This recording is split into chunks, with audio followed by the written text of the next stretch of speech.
আমাদের বাজেটে এখন বড় সমস্যা হলো এগ্রিকালচারে, যে আমরা প্রাইসটা ভলাটিলিটি, যারা নতুন করে বলছেন যে ক্লাইমেট আছে, ক্লাইমেটে তো সারা দেশে একেবারে ক্ষতিগ্রস্ত, বাট প্রাইসটা কিন্তু সারা দেশের কৃষক ক্ষতিগ্রস্ত আছে। সুতরাং কৃষকদের প্রাইস সাপোর্ট দেওয়ার কোনো মেকানিজম বাজেটে নেই, যেটা থাকা দরকার ছিল, ন্যূনতম থাকা দরকার ছিল। কিভাবে? যেমন আমরা হাওড়ে ধান নষ্ট হয়েছে, উত্তরবঙ্গে আলু নষ্ট হয়েছে, ফরিদপুরে পেঁয়াজেরও ব্যাপক ক্ষতি হয়েছে লাস্ট বৃষ্টিতে। 5 টাকা কেজি পেঁয়াজ বিক্রি করতে হয়েছে, যেখানে উৎপাদন ব্যয় 45 টাকা। লেবারের খরচও তো ওঠে না, তো সেখানে আমার সাপোর্টটা কোথায়? আপনি পেঁয়াজে স্বয়ং সম্পন্ন হবেন, সাপোর্ট না দিলে কোনোদিনই সম্ভব না। সুতরাং এই কৃষকদেরকে 2 লক্ষ কৃষক, পেঁয়াজ চাষি, এই 2 লক্ষ কৃষককে যদি আপনি সহায়তা দিতে না পারেন, তাহলে 1-1.5 কোটি কৃষককে আপনি কিভাবে সাপোর্ট দেবেন? আমার আলু চাষির সংখ্যা 4 লক্ষ হয় না, 4 লক্ষ রকম, তাদেরকে আমি সাপোর্ট দিতে পারছি না, তাহলে আমি কিভাবে সারা বাংলাদেশ কৃষককে সাপোর্ট দেবো? সুতরাং এই জায়গাগুলো আমাদের অ্যাড্রেস করা দরকার, যে প্রাকৃতিক দুর্যোগে ফসল হানি হলে সেই কৃষকদেরকে ক্লাইমেটের কারণে আমরা কিভাবে সাপোর্ট দেবো। এবং আপনি হাওড়ে বলেছেন যে আমি 3 মাসের জন্য সাপোর্ট দেবো, আমি 9 মাস কি না খেয়ে থাকবো? আমার 9 মাসকে চালাবে, আমার 9 মাসের ব্যবস্থা আপনি করে দেন, আমার 12 মাসের ব্যবস্থা করতে হবে, কারণ আগামী ফসল তো আগামী এপ্রিলের আগে আমি পাবো না। তাহলে আমাকে যদি আপনি 3 মাসের সাপোর্ট না দিয়ে এই টাকায় যদি এই দুর্গত এলাকা হিসাবে আপনি ইন্স্যুরেন্স প্রিমিয়ামটা দিতেন, তাহলে আমি 12 মাসের একটা টাকা পেতাম, আমার টোটাল কস্ট অফ প্রোডাকশনটা আমি তুলতে পারতাম। সুতরাং আমাকে তো 2.5 মাসের টাকার দরকার নেই, আপনি আমাকে ইন্স্যুরেন্স প্রিমিয়াম দেন, আমাকে বিমার আওতায় আনেন এই এলাকাটাকে, যে এখানে সব কৃষক বিমার আওতায় থাকবে, তার ফসল করতে হবে, না হলে বিমা সাপোর্ট দেওয়া থাকবে। তাহলে দেখবেন যে কৃষক একটা পজিটিভ দিক নির্দেশনা পায়, আমি উৎপাদনে যাব, কেন যাব আমি?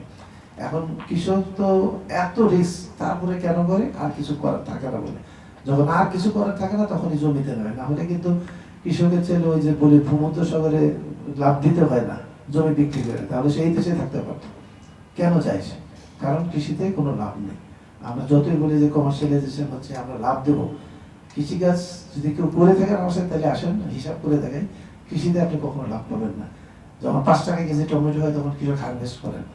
যখন দাম পড়ে যায় সবজি, তখন জমি থেকে ধান হারভেস্ট করে না। আমি বললাম যে তুলনা কেন? ইভেন আলু জমিতে পড়ে আছে, তুলনা কেন? কয়েকটা লেবার খরচই তো হবে না, আর রিক্সা ভাড়া দিয়ে বাজারে নিয়ে লাভটা কি? এই হলো আমার অবস্থাটা। মানে আমরা প্রযুক্তিগতভাবে অনেক এগিয়েছি, কৃষকরা অনেক অ্যাক্টিভ, অনেক পজিটিভ, অনেক ফসল করে, কিন্তু দাম দিতে পারে না, কারণ তাদের কোনো যেহেতু একমাত্র প্রোডাক্ট, যে আর প্রাইসটা ক্রেতাটি নির্ধারণ করে, নট দ্য প্রডিউসার। আপনার এই বদলে কিন্তু বলা আছে দাম 15 টাকা, যে প্রডিউস করে সে প্রাইস দিয়েছে, কিন্তু আমি টমেটো প্রডিউস করে বলতে পারবো না আমারটা 5 টাকা না 60 টাকা। বাজারে গেলে যদি ক্রেতা থাকে বিক্রি হবে, তা না হবে না। সুতরাং মার্কেটিং সিস্টেমটা আমাদের এত দুর্বল, সেখানে কিন্তু বাজেটে আমরা দিক নির্দেশনা পাইনি। এই ডিপার্টমেন্ট অফ এগ্রিকালচার মার্কেটিং, আমার আগে বলতেন এই ড্যাম দিয়ে কিছু হবে না, কারণ মার্কেট চলবে তার গতিতে, সেখানে প্রাইভেট সেক্টরকে আপনি আনেন, তাদেরকে শেয়ার করতে দেন, তাহলে মার্কেট চলবে, তা না হলে কিন্তু হবে না। সুতরাং এই ট্যাক্স সাবসিডির বিষয়টা হলো কৃষির জন্য খুব ইম্পর্টেন্ট, প্রাইভেট সেক্টর ডেভেলপমেন্টের জন্য। সেই জায়গায় যে অ্যানোমালিসগুলি আছে, আমরা একাধিকবার এনবিআরকে চিঠি লিখেছি। আপনার নর্মালি এগ্রিকালচার সেক্টরের কর্পোরেট ট্যাক্স ছিল আগে 15%, এটাকে করা হয়েছে 27.5%। এখন আপনি একটা ট্রান্সপোর্ট সেক্টরের সাথে তো এগ্রিকালচার সেক্টরে কম্পেয়ার করতে পারেন না। আমরা আগেই বলছি এগ্রিকালচার খুব এটা প্রফিটেবল না।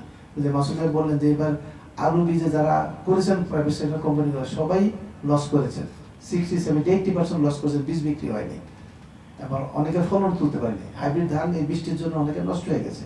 তাকে যদি 27% ট্যাক্স দিয়ে এই দেশে ব্যবসা করতে হয়, তাহলে এগ্রিকালচার সেক্টর হবে না। আপনি অন্য দরকার নেই, আপনি পাশের দেশ ভারতই দেখেন, তারা কি সাপোর্ট দিচ্ছে সিড সেক্টরকে, তারা কি সাপোর্ট দিচ্ছে ইনপুট সেক্টরগুলোকে, তাদের কাছাকাছি রাখেন, তাহলে যে আমার তো ইংল্যান্ড, আমেরিকা, ইউরোপ থাকার দরকার নেই, কিন্তু সেটার সম্মুখীন হতে পারছি না। আপনার এই ধান প্রকিউরমেন্টে প্রত্যেক বছর আমরা ভর্তি করি, এই গতানুগতিক 30 বছর যাবত একই ফর্মুলা, 15 লক্ষ টন চাল সংগ্রহ করা হবে, 1 লক্ষ টন ধান। আমার বড়দের 4.5 কোটি টন ধান হয়, আপনি 1 লক্ষ টন ধান দিয়ে মার্কেটে কি ইম্প্যাক্ট করবেন? আপনি বলছেন 1400 টাকা প্রকিউরমেন্ট প্রাইস, 1440 টাকা, কৃষক বিক্রি করতেছে 900 টাকা, তাহলে এই যে তার 500 টাকা লস হলে এই 500 টাকার দায় কে নেবে? এটা তো কৃষকের কি দোষ ধান ফলে? তাহলে আমার সেই সাপোর্টটা কত দিবেন? সুতরাং আমরা এই যে পলিসিগত, আমি মনে করি যে বাজেটটা রিভার্স হওয়া উচিত।